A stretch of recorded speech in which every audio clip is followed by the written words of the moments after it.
प्यारे बच्चों, आज मेरे हाथ में ये एक प्लेट है जिसको मैंने एक स्ट्रिंग के साथ बांध रखा है। स्ट्रिंग इसके सेंटर के साथ मैंने अटैच की हुई है। आज हमने करना कुछ इस तरह से है कि इस प्लेट को हमने इस तरह से ऑसिलेट करवाना है। आप कहेंगे सर कर तो रही है, फिर क्या करना है? जरा सुनो, यहां पर एक ट्विस्ट है। इस प्लेट को इस तरह से ऑसिलेट करवाना है, लेकिन शर्त यह है कि ये प्लेट सीधी रहे, ये प्लेट इस तरह से झुकने ना पाए। आप कहेंगे सर इस तरह कैसे पॉसिबल है कि आप इसको इस तरह से ऑसिलेट कराएं और प्लेट झुके नहीं? लेकिन यहां पर अगर हम थोड़ा सा माइंड यूज करें और फिजिक्स का इस्तेमाल करें तो ऐसा करना पॉसिबल है। अगर मैं इस प्लेट को इसके अपने ही एक्सिस के अराउंड स्पिन करवा दूं इस तरह से, तो देखिए अभी तो ये प्लेट किसी तरफ नहीं झुक रही। अब इस प्लेट में कौन सी ऐसी चीज आ गई है जो पहले नहीं थी, जिसने इस प्लेट को स्टेबल कर दिया है? तो जो चीज इस प्लेट में आ चुकी है उसी के बारे में आज हम पढ़ने जा रहे हैं। तो नोट्स में हेडिंग लगाइए एंगुलर मोमेंटम। यही वो प्रॉपर्टी है जो एक चलते हुए मोटरसाइकिल को गिरने नहीं देती। अगर आप एक रुके हुए मोटरसाइकिल पर बैठे और अपने पांव को जमीन से उठा ले तो क्या होगा कि मोटरसाइकिल अपनी जगह पर स्टेबल नहीं रहेगा, वो या इस तरफ गिर जाएगा या फिर इस तरफ गिर जाएगा। लेकिन अगर इसी की जगह पर आप एक चलते हुए मोटरसाइकिल पर बैठे हुए हो, उस वक्त तो आपके पांव जमीन पर नहीं होते। उस वक्त उस मोटरसाइकिल को किस चीज ने थाम कर रखा हुआ होता है? उस वक्त वो मोटरसाइकिल गिरता क्यों नहीं है? असल राज मोटरसाइकिल के घूमते हुए पहिए में छुपा हुआ होता है। वो जो मोटरसाइकिल का स्पिनिंग व्हील है वो चलते हुए एक प्रॉपर्टी पोजेस कर रहा होता है जिसको हम कहते हैं एंगुलर मोमेंटम। तो आज के लेक्चर में हम इसी प्रॉपर्टी की बात करने जा रहे हैं। ये topic 11th class physics new book chapter number 3 circular and rotational motion का आर्टिकल नंबर 3.5 है, जिसमें हम एंगुलर मोमेंटम के बारे में पढ़ेंगे। इससे पहले कि आज के इस लेक्चर को स्टार्ट करें, अगर अभी तक आपने फिजिक्स इनसाइड आउट को सब्सक्राइब नहीं किया तो जल्दी से सब्सक्राइब करके बेल आइकन के बटन को क्लिक कर दें, ताकि जैसे ही नेक्स्ट लेक्चर्स अपलोड हों आपको साथ के साथ नोटिफिकेशन मिलते रहें और आप एग्जाम की बहुत ही अच्छे से तैयारी कर सकें। तो चलिए आज के इस लेक्चर को स्टार्ट करते हैं।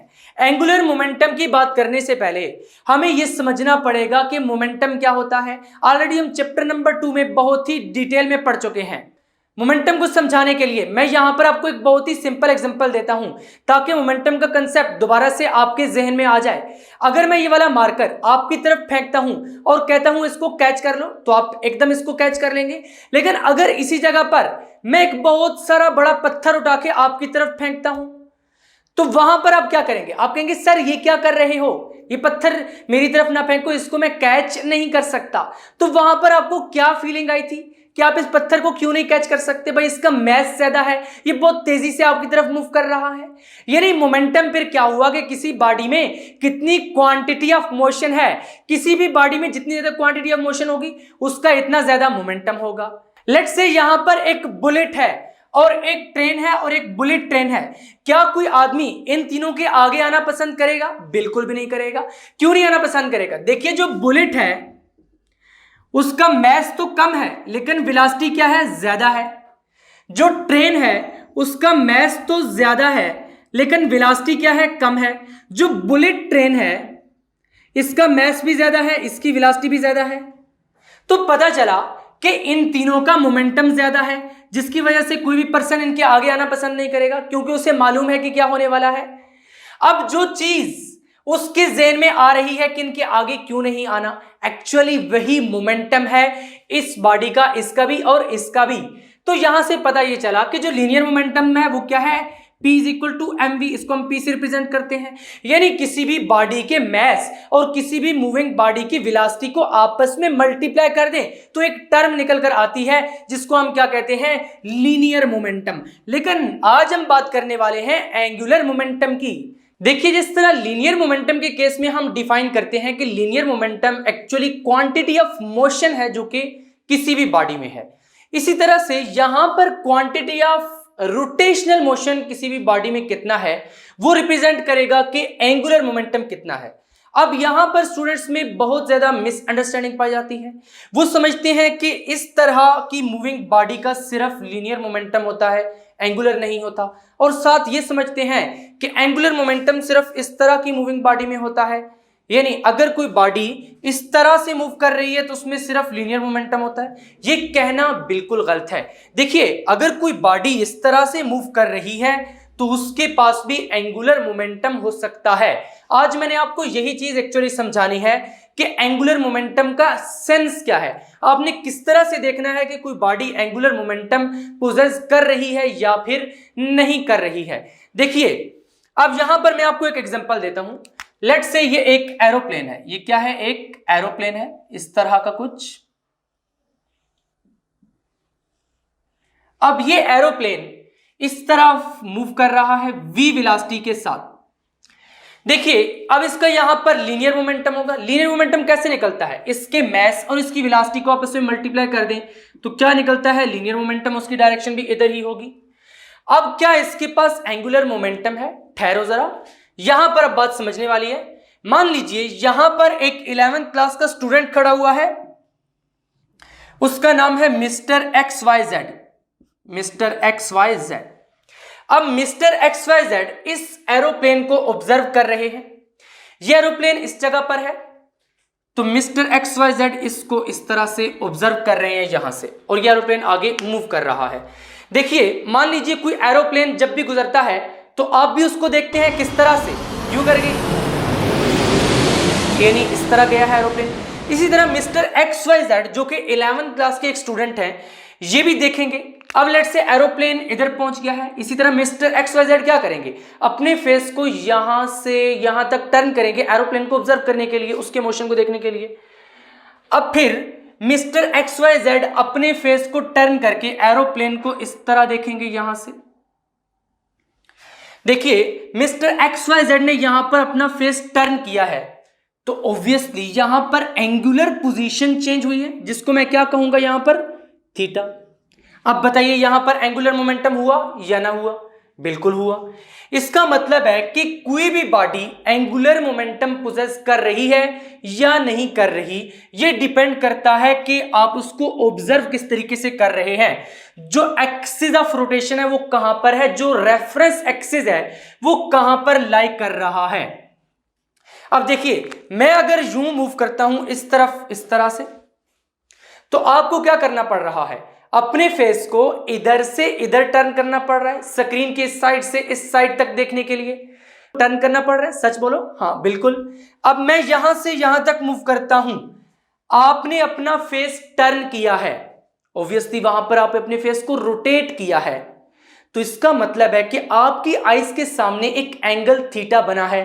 आपके मुताबिक मेरी एंगुलर पोजीशन चेंज हुई है, तो फिर उस वक्त आपके मुताबिक अगर रेफरेंस पॉइंट आपके पास माना जाए तो मेरे पास एंगुलर मोमेंटम होगा, चाहे मैं इसी तरह ही क्यों नहीं मूव कर रहा। लेकिन अगर यहीं पर मैं इस तरह मूव करूं तो क्या आपको मुझे ऑब्जर्व करने के लिए अपनी आईज को इस तरह से घुमाना पड़ रहा है, अपने फेस को घुमाना पड़ रहा है? नहीं पड़ रहा। तो इसका मतलब है अगर मैं इस तरह से मूव कर रहा हूं तो आपके मुताबिक मेरा एंगुलर मोमेंटम नहीं होगा, क्योंकि आपको ऑब्जर्व करने के लिए अपने फेस को इस तरह से टर्न नहीं करना पड़ रहा, यानी आपके पास कोई थीटा एंगल नहीं बन रहा।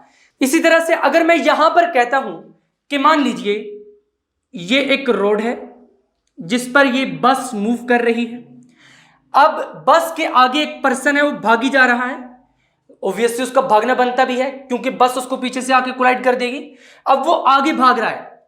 देखिए, यहां पर अगर ये पर्सन ऑब्जर्व करे, ऐसा होता नहीं है कि बस पीछे लगी हो आप ऑब्जर्व करें, लेकिन मान लीजिए कोई ऐसा पर्सन है जो फिजिक्स को समझना चाहता है, वो भाग रहा है। अगर अब यहां से ये ऑब्जर्व करेगा तो क्या ट्रेन का मोशन ऑब्जर्व करने के लिए इसको अपने फेस को रोटेट करना पड़ेगा? नहीं करना पड़ेगा। अपनी आईज को मूव कराना पड़ेगा? नहीं। देखिए, यहां से ये भाग रहा है, ट्रेन इसकी तरफ आ रही है, यानी इसको ट्रेन ऑब्जर्व करने के लिए कोई अपने फेस को रोटेट नहीं करना पड़ रहा, अपनी आईज को घुमाना नहीं पड़ रहा। तो इसका मतलब है कि इस ऑब्जर्वर के मुताबिक ये वाली जो ट्रेन है ये कोई एंगुलर मोमेंटम पोजेस नहीं कर रही। तो पता ये चला कि एंगुलर मोमेंटम किसी भी पॉइंट के अबाउट लिखा जाता है। यहां पर जिस तरह से ये पॉइंट था, अब इस पॉइंट से ऑब्जर्व कर रहा है तो ऑब्वियसली उसको अपना फेस टर्न नहीं करना पड़ रहा, मूव इस तरह से नहीं कराना पड़ रहा। तो इट्स मीन यहां पर इसके मुताबिक अगर रेफरेंस पॉइंट यहां पर माना जाए तो ये जो बस है ये एंगुलर मोमेंटम पोजेस नहीं कर रही। यहां पर देखिए, इस ट्रेन के पास लीनियर मोमेंटम तो है, ऑब्वियसली इसके पास वेलोसिटी भी है, इसके साथ ये मूव कर रही है और इसका कुछ मैस भी है, इट्स मीन यहां पर लीनियर मोमेंटम तो है। देखिए यहां पर अगर एरोप्लेन को मैं एक बॉडी कंसीडर करूं तो ये मूव कर रही है, इसका कोई ना कोई लीनियर मोमेंटम है। यहां पर ये बस भी मूव कर रही थी, इसका लीनियर मोमेंटम था। लेकिन यहां पर मिस्टर XYZ का ये मानना है कि एरोप्लेन के पास एंगुलर मोमेंटम भी है, क्योंकि उनकी आइज के सामने क्या हुआ है, एंगुलर पोजीशन चेंज हुई है। लेकिन यहां पर ये जो पर्सन है इसका मानना यह है कि ये वाली जो बस है इसके पास एंगुलर मोमेंटम नहीं है। क्यों नहीं है? क्योंकि इसको अपना फेस टर्न नहीं करना पड़ रहा, इसकी आइज के सामने कोई एंगल थीटा सबटेंड नहीं हो रहा। तो यहां से मालूम क्या हुआ कि जो एंगुलर मोमेंटम है वो तब डिफाइन होगा जब आप एक्सिस को क्या करेंगे, डिफाइन करेंगे। तो यहां पर भी लीनियर मोमेंटम था, यहां पर भी लीनियर मोमेंटम तो था।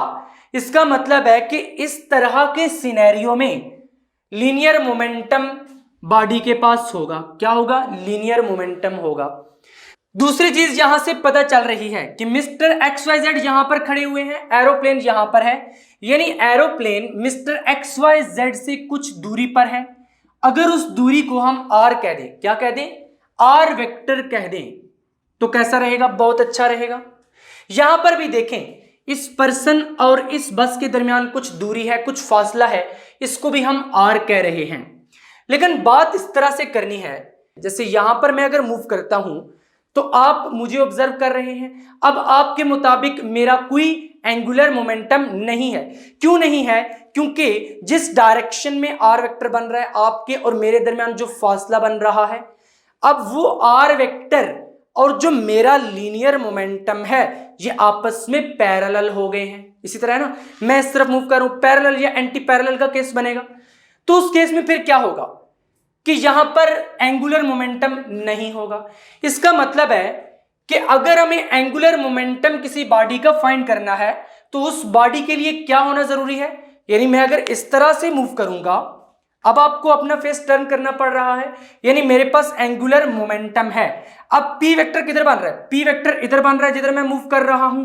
R वेक्टर जहां से आप देख रहे हैं और उस पॉइंट तक जिधर मैं मूव कर रहा हूं, आपसे लेकर यहां तक क्या है? R vector. अब जो P वेक्टर है वो तो इस तरफ है, लेकिन R वेक्टर इस तरफ बन रहा है, यानी R वेक्टर का हमने वो वाला कंपोनेंट लेना है जो P वेक्टर के परपेंडिकुलर होगा। किस तरह से? मैं स्क्रीन पर इस तरह से मूव कर रहा हूं, आपने मुझे ऑब्जर्व किया, पहले आपने फेस को टर्न करके यहां से यहां पर किया।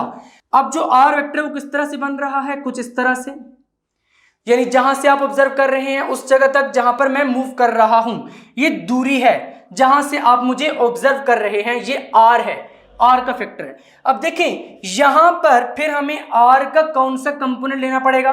परपेंडिकुलर कंपोनेंट, क्योंकि यहां पर भी देखिए मिस्टर XYZ इसको ऑब्जर्व कर रहे थे, तो यहां पर भी R का परपेंडिकुलर कंपोनेंट होगा।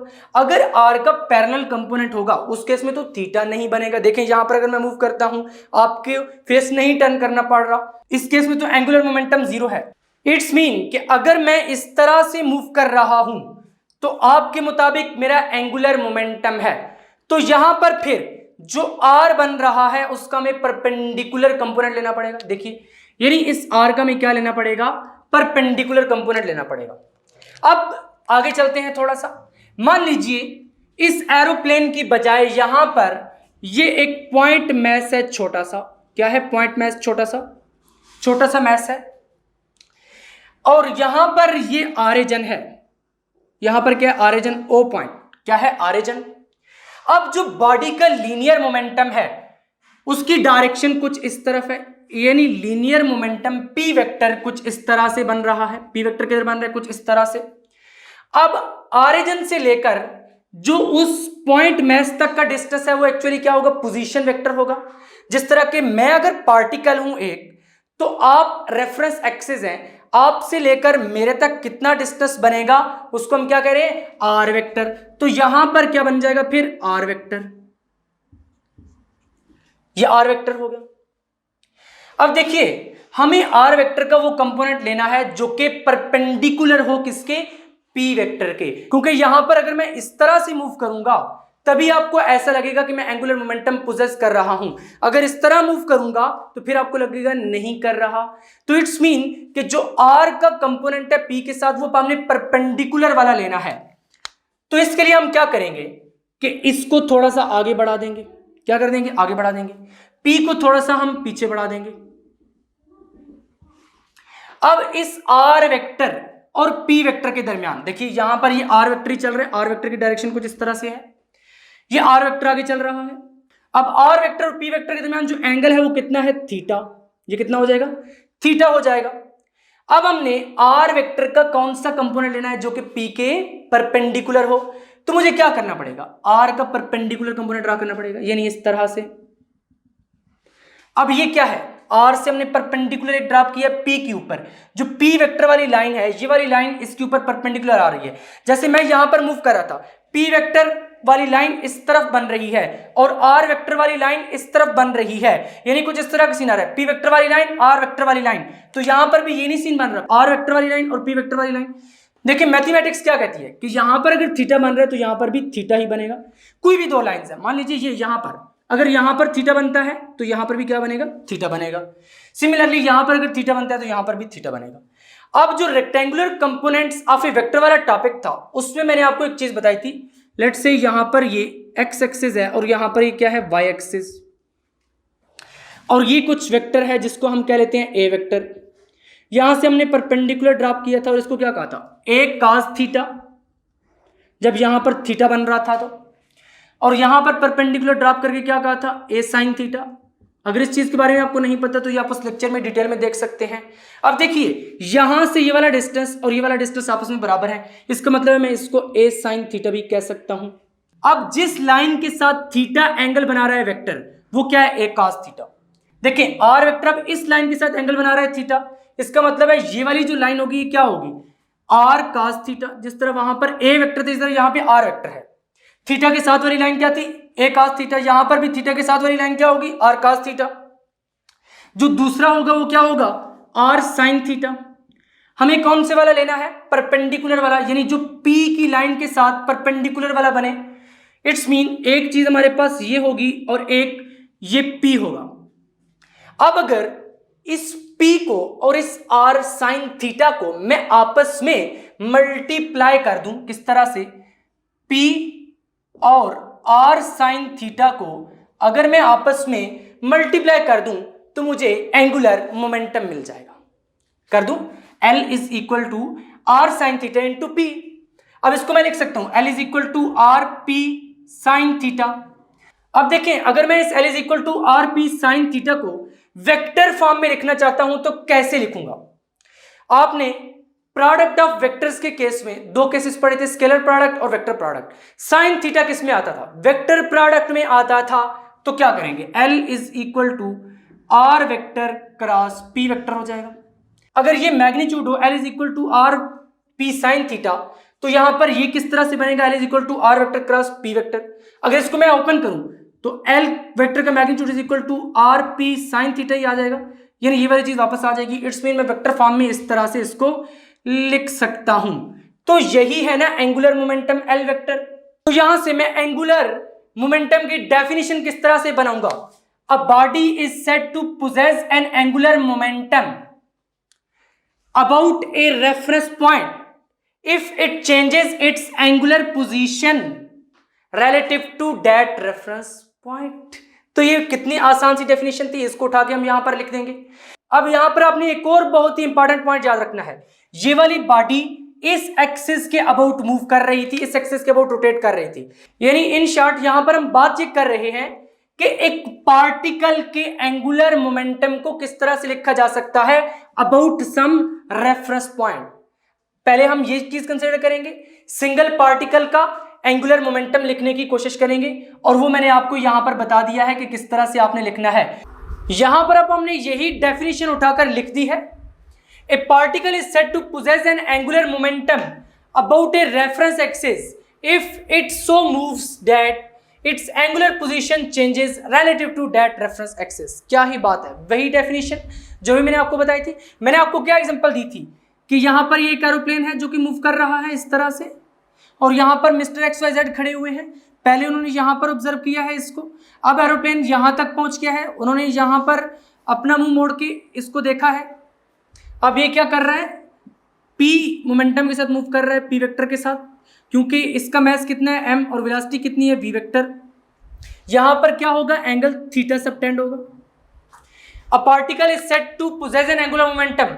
मान लीजिए ये एरोप्लेन एक पार्टिकल है, a particle is said to possess an angular momentum, ये एंगुलर मोमेंटम पोजेस करेगा अबाउट ए रेफरेंस एक्सिस, इस रेफरेंस एक्सिस के about, if it so moves, अगर ये इस तरह से मूव करे कि इट्स एंगुलर पोजीशन चेंजेस, कि इसकी जो एंगुलर पोजीशन है, ये एंगुलर पोजीशन थीटा, ये चेंज करे, क्योंकि पहले यहां पर था अब यूं हो गया है, यहां पर इसके ऑब्जर्वर की आईज के मुताबिक यहां पर थीटा एंगल बना है, यानी एंगुलर पोजीशन पे चेंज हुई क्योंकि थीटा बना है यहां पर relative to that reference axis.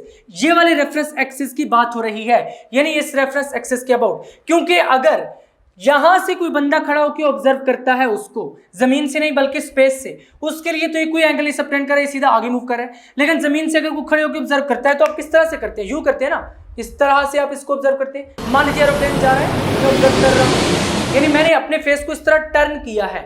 अब रेफरेंस एक्सिस कौन सा होगा, जहां पर मैं खड़ा हुआ हूं, क्योंकि एरोप्लेन मूव कर रहा है, मैं उसको ऑब्जर्व कर रहा हूं, मेरी आईज के साथ एक थीटा सबटेंड हो रहा है। जिस तरह यहां पर मैं मूव कर रहा था तो आपकी आईज के साथ एक एंगल सबटेंड हुआ था, उस वक्त एक्सिस कौन थे, रेफरेंस पॉइंट कौन थे, आप थे। तो फिर हमने क्या कहा, particle is said to possess, मैं एक पार्टिकल हूं, आप ऑब्जर्व कर रहे हैं, रेफरेंस एक्सिस वहां पे लाई कर रहा है जहां पर आप हैं, मैं इस तरह मूव कर रहा हूं, आपको अपनी आईज इस तरह से मूव करनी पड़ रही है, यानी आपने अपने फेस को रोटेट किया या अपनी आईज को इस तरह से मूव कराया है, एंगल बना है, मैं पार्टिकल हूं, तो मैं क्या पोजेस कर रहा हूं, एंगुलर मोमेंटम। किसके रिस्पेक्ट से, आपके रिस्पेक्ट से, क्योंकि आप ऑब्जर्व कर रहे हैं। अगर रेफरेंस पॉइंट यहां आगे लाई करेगा, आप इस तरफ खड़े हुए हैं, मैं इस तरह मूव कर रहा हूं, फिर तो आपको ऐसे लगेगा कोई एंगल चेंज नहीं, आपको फेस नहीं मूव करना पड़ेगा, उस वक्त तो एंगुलर मोमेंटम नहीं होगा। यानी रेफरेंस पॉइंट बहुत इंपॉर्टेंट है, मैं मूव कर रहा हूं, रेफरेंस पॉइंट आपके पास लाई कर रहा है, अब पार्टिकल मैं हूं, रेफरेंस पॉइंट आप हैं, उस रेफरेंस पॉइंट के अबाउट क्या हो रहा है कि ये पार्टिकल एंगुलर मोमेंटम पोजेस कर रहा है। तो यही डेफिनेशन ही लिखी, particle is said to possess an angular momentum, ये जो पार्टिकल मैं हूं एंगुलर मोमेंटम पोजेस कर रहा हूं, किस वक्त, about a reference axis, reference axis कौन है, आप। If it so moves that its angular position changes, आपको ऐसे लग रहा है जैसे आपकी आईज के साथ एक थीटा सबटेंड हुआ है, यानी एंगुलर पोजीशन चेंज हुई है। तो अगर ऐसा होगा तो उस वक्त आपके मुताबिक मैं क्या कर रहा हूं, एंगुलर मोमेंटम पोजेस कर रहा हूं। वाह, क्या कंसेप्ट है एंगुलर मोमेंटम का। चलिए आगे बढ़ते हैं। अब हमने एंगुलर मोमेंटम की मैथमेटिकल फॉर्म, ये इसकी एक्सप्लेनेशन पढ़नी है। ये डायग्राम भी मैंने आपको ऑलरेडी समझा दिया। अब एक्सप्लेनेशन की हेडिंग लगाकर आपने यही वाला सेटअप कंसीडर कर लेना है कि कंसीडर करें एक बॉडी, ये वाली जिसका मास क्या है, स्मॉल m, कंसीडर कर ली body, moving with velocity v vector. अब ये बॉडी मूव कर रही है v वेलोसिटी के साथ, कितनी वेलोसिटी के साथ, v वेक्टर के साथ। तो मोमेंटम क्या होता है, p vector is equal to mv vector, तो वहां पर उस बॉडी का मोमेंटम क्या होगा, p वेक्टर। देखिए अभी हमने इतना पोर्शन कंसीडर किया हुआ है, ये मास m है जो कि मूव कर रहा है v वेलोसिटी के साथ, और यहाँ पर इसका मोमेंटम कितना है, p वेक्टर, और इस p वेक्टर को हमने यहाँ पे शो कर दिया कि ये p वेक्टर है। अब ऑरिजिन से इस मास का कितना फासला है, r, और ये क्या होगा, पोजीशन वेक्टर r वेक्टर। तो हमने यहाँ पर क्या लिखा, then its angular momentum can be expressed as, अगर ये वाला सारा हो तो फिर हम एंगुलर मोमेंटम को किस तरह से एक्सप्रेस कर सकते हैं, एल वेक्टर, जिस तरह भी मैंने आपको पहले समझाया था, L vector is equal to R vector cross P vector, यानी आर वेक्टर और पी वेक्टर, वो पार्टिकल कितना दूर है ऑरिजिन से उसको, और उस पार्टिकल की लीनियर मोमेंटम को अगर आपस में क्रॉस प्रोडक्ट ले लिया जाए तो वहां पर हमें क्या मिलता है, एंगुलर मोमेंटम। अब ये चीज आती कैसे है, ये तो मैंने आपको बहुत ही डिटेल में एक्सप्लेन कर दी है। अब हमने यहां पर लिखना ही है कि ये आर वेक्टर क्या है, where R is the position vector, where R vector is position vector, ये क्या है, पोजीशन वेक्टर है ऑफ द पार्टिकल, कौन से पार्टिकल का, इस पार्टिकल जिसका मास m है, ऑफ द पार्टिकल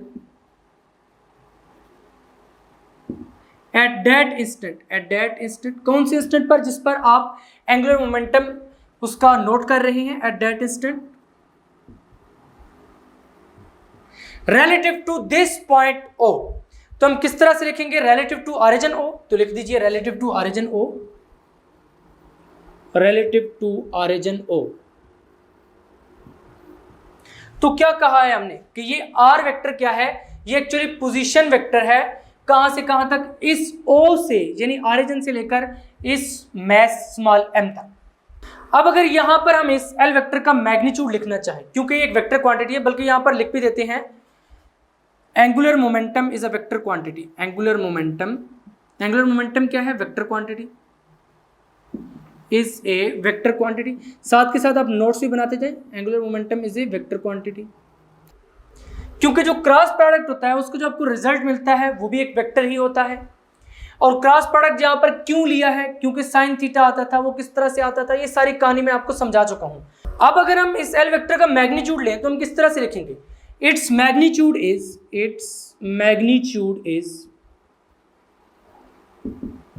क्योंकि देखिए हमने पहले लिख दिया कि वेक्टर क्वांटिटी है, जब वेक्टर है तो उसको फिर मैग्नीट्यूड क्या होगा, वेक्टर की दो चीजें होती हैं, मैग्नीट्यूड और डायरेक्शन। अभी हम मैग्नीट्यूड डिस्कस करने जा रहे हैं, फिर डायरेक्शन भी डिस्कस करेंगे।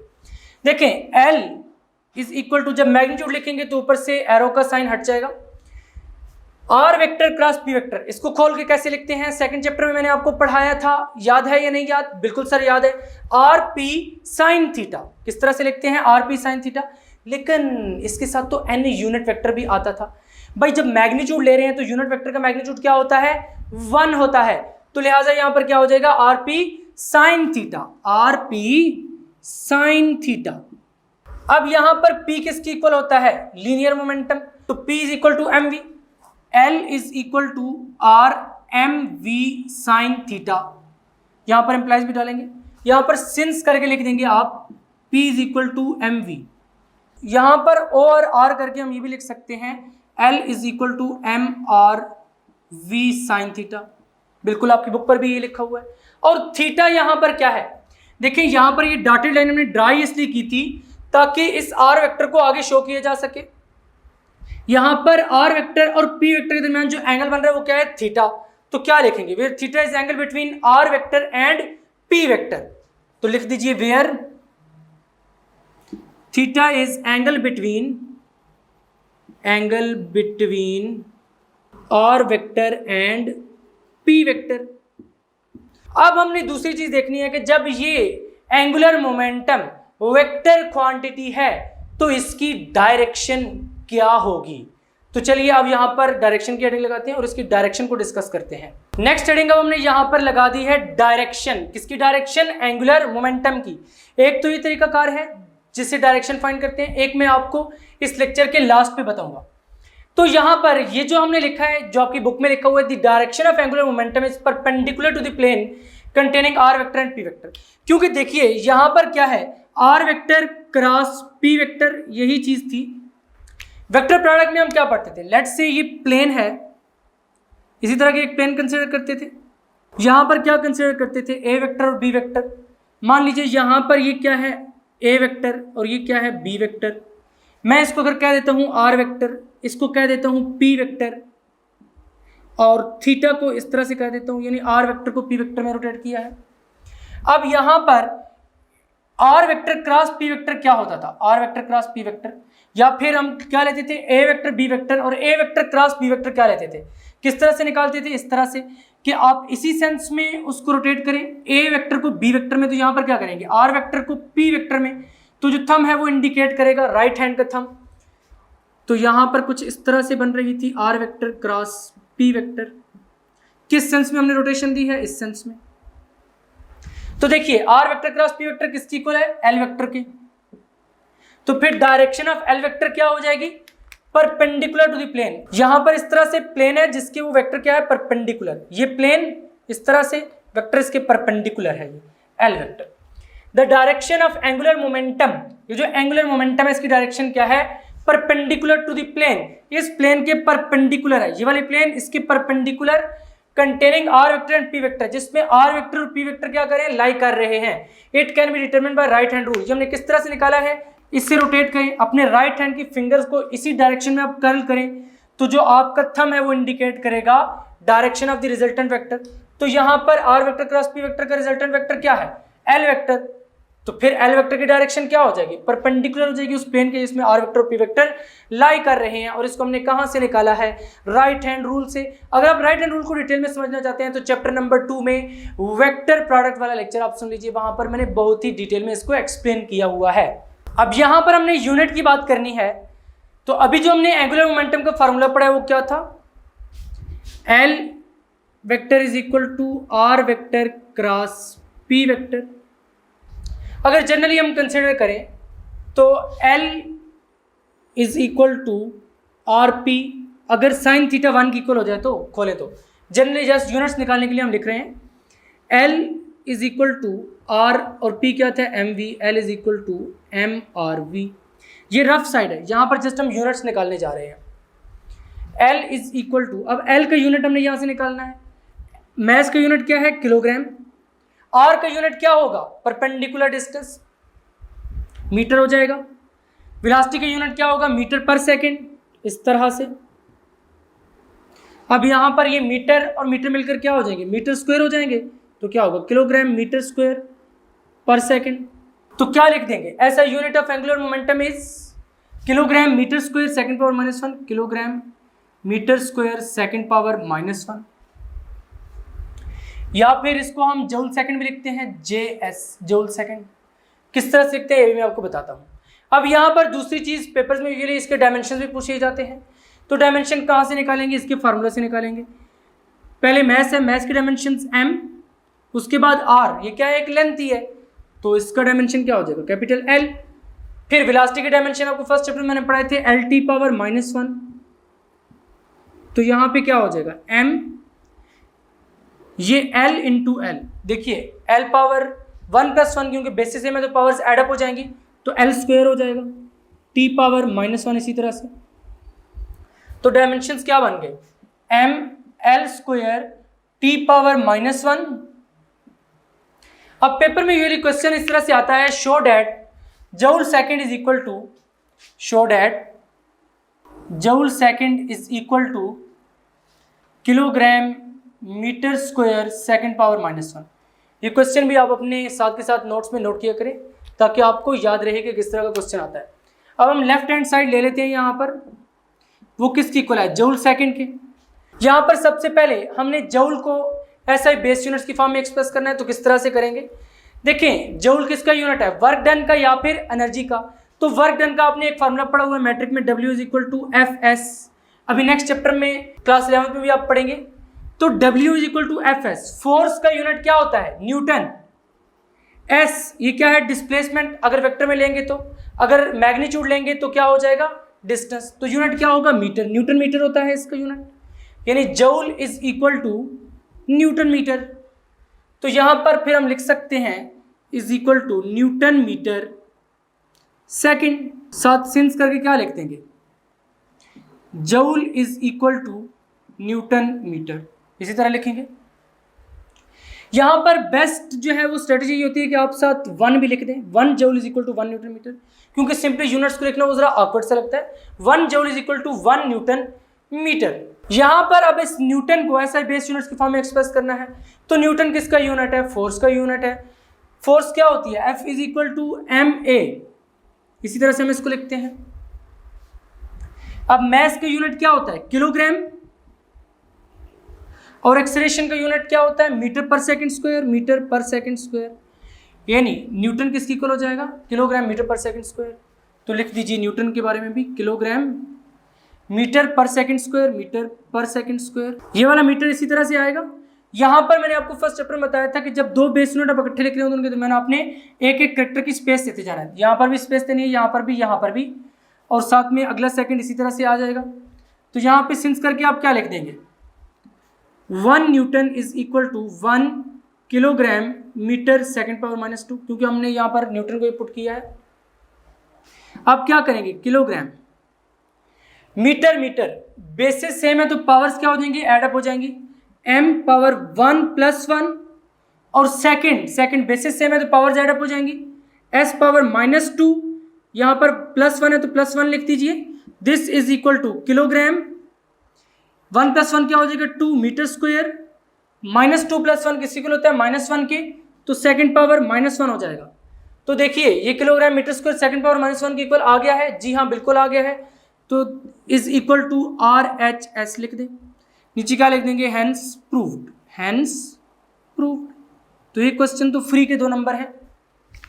यहां पर आपको समझ आ चुका है कि जूल सेकंड किस तरह से इक्वल है kilogram metre square second power -1 के। ये जितना वर्क है ये सारे का सारा रफ वर्क है, ये आपने नोट्स में नोट नहीं करना, जस्ट आपको समझाने के लिए किया था। आपने इस चीज को नोट्स में नोट करना है। अब यहां तक हमने क्या पढ़ा है कि एंगुलर मोमेंटम क्या होता है।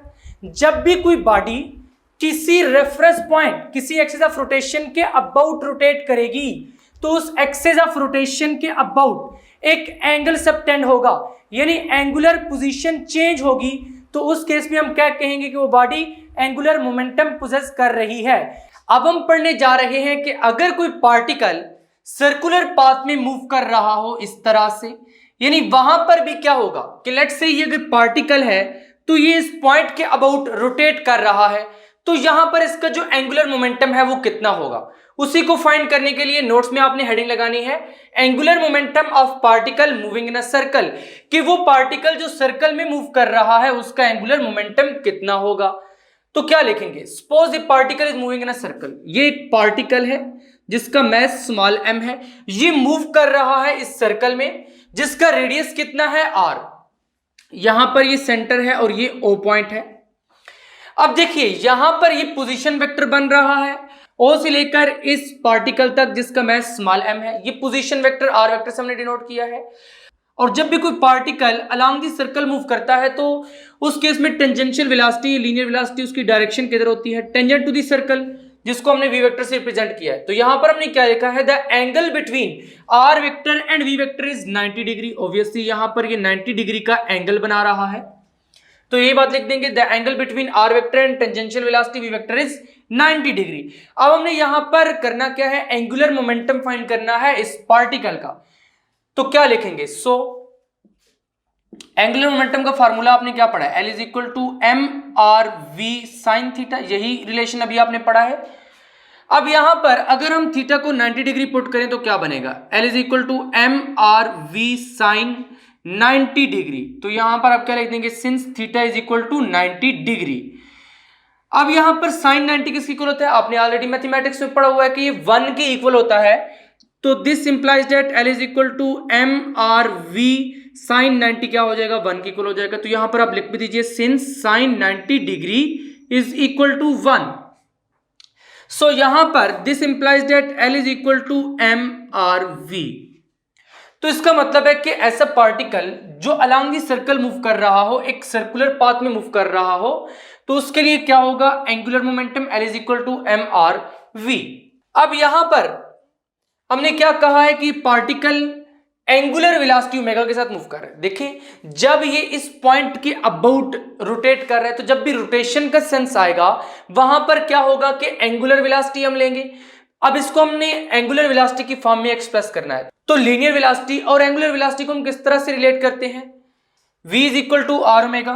तो हम यहां पर लिखेंगे since v is equal to r omega comma so. तो इस v की जगह पर r ओमेगा पुट कर दीजिए। किस तरह से करेंगे, L is equal to mr into r omega.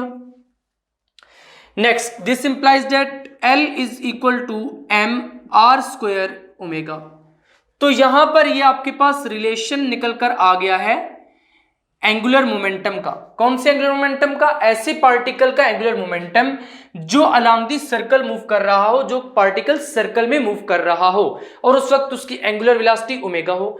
तो क्या होगा angular momentum, L is equal to mr square omega. अभी तक हमने ये बात तो कर ली है कि एक पार्टिकल जो कि किसी एक्सिस के अबाउट रोटेट कर रहा हो तो वहां पर उसका एंगुलर मोमेंटम क्या होगा। लेकिन अगर पार्टिकल के बजाय हम एक रिजिड बॉडी कंसीडर करें तो उस केस में एंगुलर मोमेंटम क्या होगा, चलिए अब उसको डिस्कस करते हैं। यहां पर नेक्स्ट हेडिंग अब अपने नोट्स में लगानी है angular momentum of a rigid body. तो इस केस में हमने इस तरह की एक रिजिड बॉडी कंसीडर की, जैसे हमने लेक्चर के स्टार्ट में देखी थी। ये एक रिजिड बॉडी है rotating about a fix axis through centre of mass as shown in figure. अब ये इसका सेंटर ऑफ मैस है, बिल्कुल इसी तरह से जिस तरह ये वाली बॉडी थी, मैंने आपको बताया था यहां पर इसका सेंटर ऑफ मैस लाई करता है, हमने इसके सेंटर ऑफ मैस से वाली स्ट्रिंग अटैच की हुई है। तो यहां पर अगर मैं इस बॉडी को इस तरह से रोटेट करवाता हूं तो ये बिल्कुल यही वाला फिनोमेना बनेगा जो यहां पर आप देख रहे हैं। यही वाली जो डायग्राम है इसको उठा के हमने बस यहां पर बना दिया है। अब इसमें आपने क्या देखना है कि अबाउट ए फिक्स एक्सिस ये इस तरह से रोटेट की जा रही है, जिस तरह आपके सामने ये रोटेट कर रही है। Each particle of the rigid body rotates about same axis. अब लास्ट लेक्चर में हमने रिजिड बॉडी के केस में क्या किया था कि हमने कहा था रिजिड बॉडी बहुत सारे स्मॉल मैसेज से मिलकर बनी हुई होती है। अब जैसे इस रिजिड बॉडी में भी मैं बहुत सारे इस तरह के पॉइंट्स कंसीडर कर लूँ, एक पॉइंट यहाँ पर, एक पॉइंट यहाँ पर, एक पॉइंट यहाँ पर, एक पॉइंट यहाँ पर। अब इसको मैं अगर M1 कह दूं, इसको मैं M2 कह दूं, इसको M3 कह दूं, इसको M4 कह दूं। अब इसका जो यहाँ से डिस्टेंस होगा वो कितना होगा M1 का R1, और इसका डिस्टेंस कितना हो जाएगा यहाँ से, ये R2 हो जाएगा। सिमिलरली इसका डिस्टेंस कितना हो जाएगा R3 और इसका R4। इसी तरह का केस यहाँ पे कंसिडर किया है कि ईच पार्टिकल, अब जब मैं इसको रोटेट करवाऊंगा तो ये वाले जो पार्टिकल्स मैंने कंसिडर किए M1 M2 बहुत सारे छोटे छोटे मैसेज में हमने कंसिडर कर लिए कि ये छोटे छोटे मैसेज से मिलकर बनी हुई है, और ये सारे के सारे छोटे छोटे मैसेज इस सेंटर ऑफ एक्सिस के अबाउट क्या कर रहे हैं, रोटेट कर रहे हैं बिल्कुल इस पैटर्न पर। तो यहां पर सेम एक्सिस के अबाउट रोटेट कर रहे थे इन अ सर्कल। अब देखिए जब ये इस तरह रोटेट कर रही थी तो हर जो है वो मैस का एक प्रॉपर सर्कल बन रहा था। The angular momentum of A particle of mass M1। अब यहां पर जो हमने M1 कंसिडर किया उसका जो एंगुलर मोमेंटम है वो कितना होगा L1। जब M1 है तो L1, L का हमने क्या फॉर्मूला पढ़ा है mr² ओमेगा। तो किस तरह से लिखेंगे m1r1 का स्क्वायर और साथ ओमेगा, क्योंकि देखें ये एक रिजिड बॉडी है और एक ही सेंट्रल एक्सिस के अराउंड ये रोटेट की जा रही है, इसलिए इसमें जितने भी हमने स्मॉल मैसेज कंसीडर किए हैं वो सेम एंगुलर वेलोसिटी ओमेगा के साथ मूव कर रहे हैं। अब हम यहाँ पर क्या कंसीडर करें, सारे के सारे पार्टिकल्स सेम एंगुलर वेलोसिटी के साथ मूव कर रहे हैं, इसके साथ ये रिजिड बॉडी रोटेट कर रही है, वो सारे के सारे जो मैसेज हैं वो उसी एंगुलर वेलोसिटी के साथ मूव कर रहे हैं। तो लिहाजा ये तो फर्स्ट मैस के लिए हो गया। अब हम सेकेंड मैस के लिए लिखते हैं। For second mass L2 is equal to M2R2 का square into omega. For nth mass, इसको हमने कितने स्मॉल मैसेज में डिवाइड किए, बहुत सारे small masses nth small masses में। तो फॉर nth मैस क्या हो जाएगा Ln is equal to Mn Rn का स्क्वायर साथ में ओमेगा आ जाएगा। ये बिल्कुल इसी पैटर्न पर हम करें जिस तरह हमने लास्ट लेक्चर में मोमेंट ऑफ इनर्शिया के लिए किया था। Moment of inertia of rigid body निकालते थे तब भी ये किया था कि वो जो रिजिड बॉडी थी उसको हम कंसीडर करते थे कि स्मॉल मैसेज से मिलकर बनी हुई है, स्मॉल पीस ऑफ मैसेज से। तो यहां पर भी हमने ये कंसीडर किया कि छोटे छोटे मैसेज से मिलकर बनी हुई है रिजिड बॉडी। तो हर स्मॉल मैस के लिए हम सेपरेटली फाइंड करेंगे, फिर इन सबको ऐड कर देंगे। तो अब हमने क्या करना है, टोटल एंगुलर मोमेंटम फाइंड करना है इस रिजिड बॉडी का। अब देखिए यहाँ पर ये रिजिड बॉडी जब मैं इसको इस तरह से रोटेट करवाता हूँ तो ये इस तरह से रोटेट करना स्टार्ट कर देती है। अब हमने इस पूरी रिजिड बॉडी का एंगुलर मोमेंटम फाइंड करना है यहाँ पर। तो हम क्या करेंगे, जो हमने छोटे छोटे मैसेज कंसीडर किए थे इन सब के एंगुलर मोमेंटम को ऐड कर देंगे। तो क्या लिखेंगे, total angular momentum can be expressed as, total angular momentum can be expressed as, किस तरह से एक्सप्रेस करेंगे, L is equal to, total को मैं L कह रहा हूं तो क्या हो जाएगा L1 plus L2 plus dot dot dot plus Ln। अब इसमें क्या L3 L4 L5 ये नहीं, उन सब मैसेज के लिए चल रहा है। M1 M2 के लिए तो हमने लिखा है, इसलिए M3 M4 M5 M6 M7 M8 M9 इन सब के लिए इस तरह चलता जा रहा है। अब क्या करना है, यहां पर इन सब मोमेंटम को ऐड कर देना है। तो किस तरह से करेंगे, L is equal to, this implies that L is equal to M1 R1 का स्क्वायर साथ में ओमेगा प्लस M2 R2 का स्क्वायर साथ में omega plus dot dot dot, यानी इस तरह चल रहे M3 R3 square omega M4 R4 square omega और चलते चलते Mn Rn का स्क्वायर इंटू ओमेगा। अब यहां पर इस सारे में से मैं ओमेगा कॉमन ले सकता हूं, बिल्कुल ले सकता हूं। This implies that L is equal to M1 R1 का स्क्वायर प्लस M2 R2 का square plus dot dot dot plus Mn Rn का स्क्वायर और साथ से ओमेगा में क्या कर लूंगा, कॉमन ले लूंगा। अब देखें, इस चीज को हमने लास्ट लेक्चर में देखा था कि हम सुमेशन की फॉर्म में एक्सप्रेस कर सकते हैं। किस तरह से कर सकते हैं, मैं इसको पहले रेस कर दूंगा और यही वाली सारी चीज उठा के यहां पर लिख देता हूं। यहां पर अब मैं इसको सुमेशन की फॉर्म में किस तरह से एक्सप्रेस करूंगा, this implies that L is equal to sigma I is equal to 1 to n, ये सुमेशन का सिंबल होता है, यानी सम कर रहे हैं, एम आई आर आई का स्क्वायर, साथ में बाहर क्या आ जाएगा आपके पास, ओमेगा। अब इसको जब आप खोल कर लिखेंगे तो किस तरह से लिखेंगे, पहले आई पे 1 पुट करेंगे, फिर आई की जगह पर 2, फिर आई की जगह पर 3, यहां पर पहली टर्म फिर क्या बनेगी, आई 1 से लेकर n तक है ना, तो m1 r1 का स्क्वायर, फिर जब 2 पुट करेंगे तो m2 r2 का स्क्वायर प्लस m3 r3 का स्क्वायर प्लस m4 r4 का स्क्वायर चलता जाएगा, और लास्ट में जाकर आप n पुट कर देंगे तो mn rn का स्क्वायर। यानी इसको बंद करके इसमें लिखा जा सकता है और इसको खोल के इस तरह लिखा जा सकता है। तो यहां पर सिंस ये वाली जो ब्रैकेट में चीज है ये लास्ट लेक्चर में आपने पढ़ी थी और ये किससे इक्वल आती थी, मोमेंट ऑफ इनर्शिया आई की इक्वल। तो किस तरह से लिखेंगे, sigma I is equal to 1 to n M I R I का square is equal to I, यानी मोमेंट ऑफ इनर्शिया का सो। अब ये किस तरह से आई की इक्वल है, ये पूरा लेक्चर है 45-50 मिनट्स का, आप उसको जाकर देखेंगे तो आपको ये सारी चीज अच्छे से समझ आ जाएगी। L is equal to I omega, तो यहां पर इसको आप डब्बे में बंद कर दें। यहां पर ये L क्या है, ये तो एंगुलर मोमेंटम है ना, क्योंकि इस एक्सिस के अबाउट जो बॉडी है वो इस तरह रोटेट की जा रही है, तो इस एक्सिस के अबाउट जो एंगुलर मोमेंटम होगा वो कितना है, L is equal to I omega. अब I क्या है, moment of inertia about this axis, I क्या है, वेयर I इज, क्योंकि I यहां पर न्यू है तो ये लिख भी दें, where I is moment of inertia, क्या लिखेंगे, I is moment of inertia of rotating body about axis of rotation. Axis of rotation के अबाउट होगा।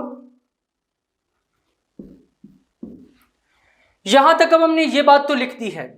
अब यहां से एक और डेफिनेशन भी निकल रही है एंगुलर मोमेंटम की, तो यहां पर हेडिंग लगाएंगे another definition of angular momentum.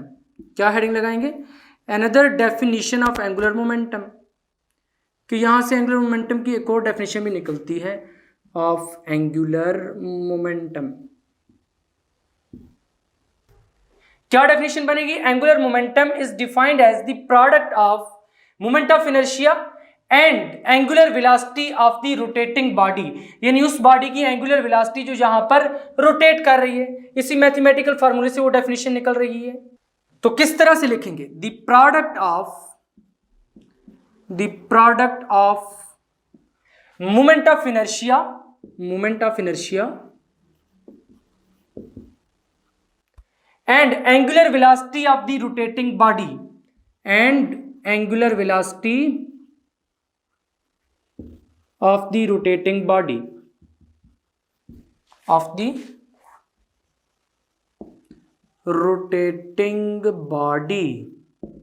यानी वो बॉडी जो रोटेट कर रही है उसकी angular velocity is known as angular momentum. एक डेफिनेशन तो हमने पहले पढ़ी थी, वो क्या थी, वो प्रॉपर फिजिकल डेफिनेशन थी। यहां से वाली मैथमेटिकल डेफिनेशन भी निकल कर आ चुकी है। अब यहां पर देखिए, मैंने आपको बताया था कि लेक्चर के लास्ट में मैं आपको एक तरीकाकार बताऊंगा एंगुलर मोमेंटम की डायरेक्शन को फाइंड करने का। देखिए यहां पर अब ये जो बॉडी है ये किस पैटर्न पर रोटेट कर रही है, कुछ इस तरह से। अब हमने एंगुलर वेलोसिटी की डायरेक्शन देखनी है, क्योंकि यहां पर देखिए L is equal to I omega. यहां पर मैं थोड़ा सा रफ वर्क करता हूं। आपने एक रिलेशन पढ़ा था P vector is equal to mv vector, आज के लेक्चर में मैंने आपको बताया था। सिमिलरली यहां पर अगर देखा जाए तो L vector is equal to I omega vector, L vector is equal to I omega vector. याद रखें जो मोमेंट ऑफ इनर्शिया है ये वेक्टर क्वांटिटी नहीं है, क्योंकि एम आर स्क्वायर, मैथ भी स्केलर है, आर का स्क्वायर भी क्या होगा, स्केलर होगा। तो यहां पर L is equal to I omega में जो I है ये क्या होगी, स्केलर क्वांटिटी, जबकि L एंगुलर मोमेंटम क्या है, वेक्टर क्वांटिटी। यहां पर जो ओमेगा एंगुलर वेलोसिटी है ये भी वेक्टर क्वांटिटी हो सकती है। किस तरह से वेक्टर क्वांटिटी हो सकती है, इसकी कंप्लीट डिटेल मैंने आपको एंगुलर वेलोसिटी वाले लेक्चर में बताई थी।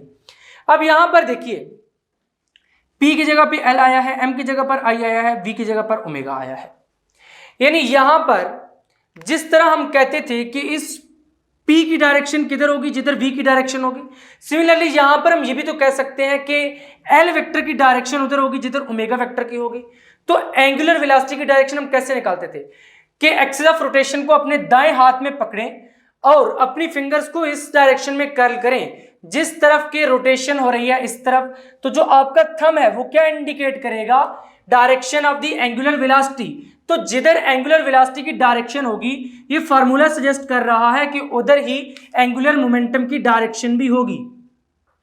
और ये बात मैं आपको ऑलरेडी बता चुका हूं, बहुत ही इंपॉर्टेंट बात है कि जो रोल P वेक्टर प्ले करता है लीनियर मोशन में वही L वेक्टर करता है एंगुलर मोशन में, और जो रोल M मैस प्ले करता है लीनियर मोशन में वही यहां पर मोमेंट ऑफ इनर्शिया, यानी मोमेंट ऑफ इनर्शिया वही रोल प्ले करता है एंगुलर मोशन में जो कि M करता है लीनियर मोशन में।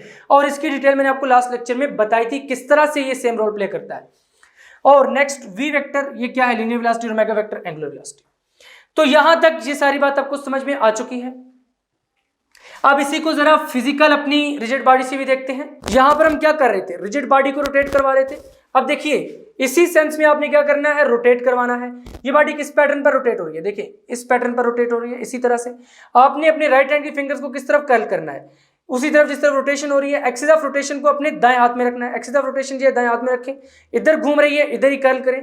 तो जो थंब है वो क्या इंडिकेट करेगा, ओमेगा की डायरेक्शन किधर है, जिधर ओमेगा की डायरेक्शन होगी उधर ही एंगुलर मोमेंटम की डायरेक्शन होगी। तो एंगुलर मोमेंटम की डायरेक्शन इधर ही है। तो यहां तक ये बात भी आपको अच्छे तरीके से समझ आ चुकी है।